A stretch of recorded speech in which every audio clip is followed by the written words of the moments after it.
You may have heard of the infantry battles on the American frontier, but even though the colonists had almost no navy, doesn't mean there weren't raging battles on the high seas.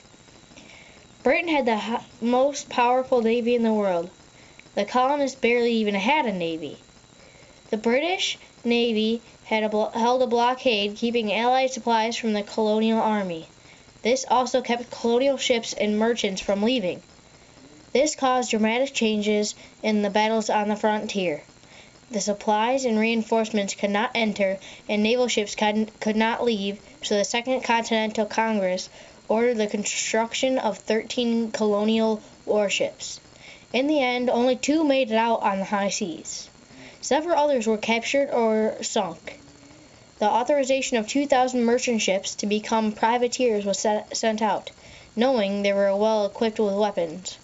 Not surprisingly, crews were not hard to find because this was a very profitable business at the time. Privateers were more effective at capturing British naval ships than even the colonial navy. Colonial officer John Paul Jones raided British ports. His ship, the Bonhomme Richard, meaning Goodman Richard, fought the British warship, the Serapis. The two fought for hours. One British captain ended up asking John for a surrender, hoping to get yes. But when John replied, yes wasn't an answer. It was, "Surrender? I have not yet begun to fight."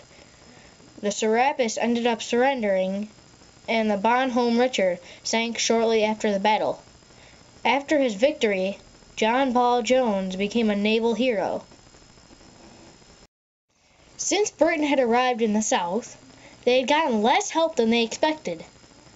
Their advance would be halted by small guerrilla forces, which used hit-and-run tactics. They would appear, strike their blows, and then duck behind the trees and scenery.